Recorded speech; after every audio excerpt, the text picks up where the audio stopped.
Yes, hello everyone. Welcome to the next video. So in this one, we're going to be looking at quantitative easing, or also known as QE. Now, this is a term, if you lot have been following me in my Telegram for a while, you'll understand that this is a term that I always use because it's been so instrumental in the economy at the moment, recovering from the pandemic, recovering from COVID. A lot of economies around the world have adapted this strategy of quantitative easing, and of course we need to understand what it means, how we do it, and then of course how we go about it, because it's so key to every single economy at the moment. So quantitative easing is a form of unconventional monetary policy in which a central bank purchases longer term assets such as bonds or mortgage-backed securities.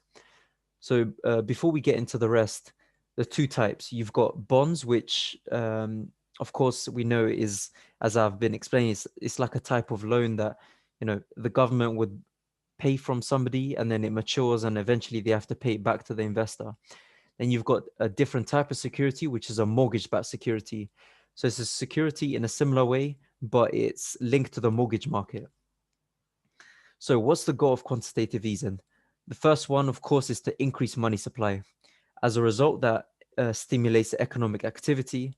And now inflation is, of course, expected, but the central banks only want that inflation to come at the cost of an intended economic growth. If they receive that inflation without actually seeing the economic growth, that's also known as stagflation.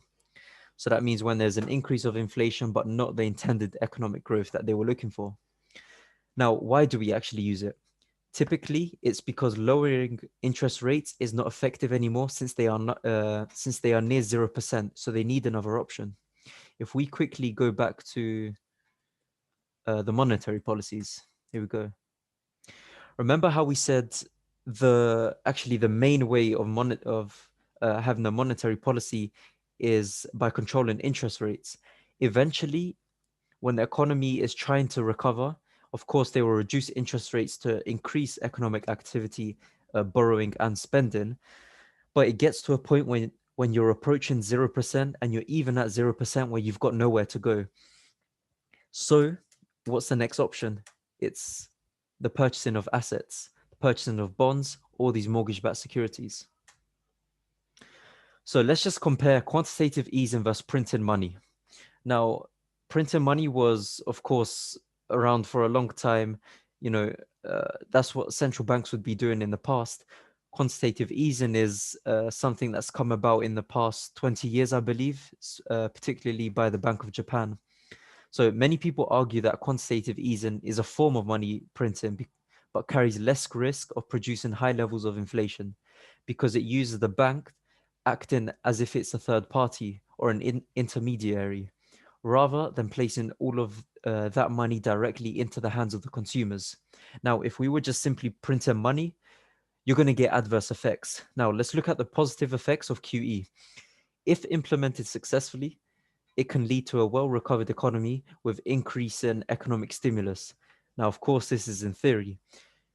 QE is a gradual process, so not a crazy influx of money, unlike printed money, where that money goes straight into the economy.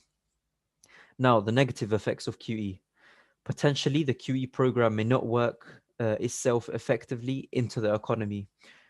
So you might see a lot of asset purchases, and of course, money supply might increase, but you're actually not seeing that stimulation within the economy. You're not seeing that intended inflation that you want, that intended consumer spending. Instead, it can devalue the currency, which makes imports more expensive, increasing the cost of production, and of course CPI and PPI levels. Now, if you remember back to the first section of fundamentals, we're always referring back to different areas of the economy. As I said, the economics train is all interlinked. So we need to look at quantitative easing as a form of monetary policy, how they use it, and the effects it has. Now, an example of problems of QE. Let's look at USD for the first example. So an example of problems that can arise from QE, if not received well by the general economy and population, is the example of the Fed's QE program between 2008 to 2014. They increased asset purchases of bonds, mortgage-backed securities, and other assets. This grew their excess reserves to 2.7 trillion, which is far more than expected. Now, you can still say, of course, the economy has recovered, but at what cost? At what cost has it recovered? We've increased money supply to a crazy amount. Excess reserves increased to 2.7 trillion, which is far more than, the US economy has ever seen. Another example, the Japanese yen.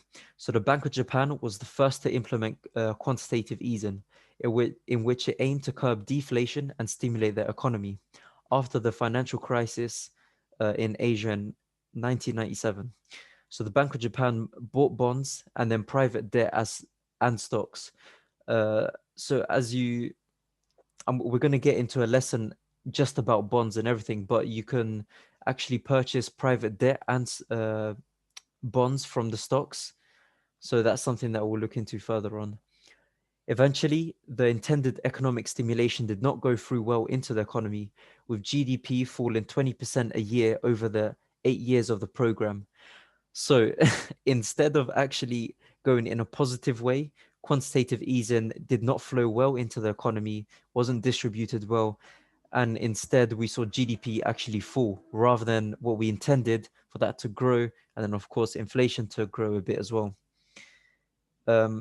In case you're having the question of why I'm saying you want inflation to grow, think about the economic cycle. With inflation, there's more consumer spending, more economic activity. These are all the things that you've got to consider. But guys, quantitative easing, it's one of the most important things, especially in recent times, that you're going to be seeing. So definitely do more research on it.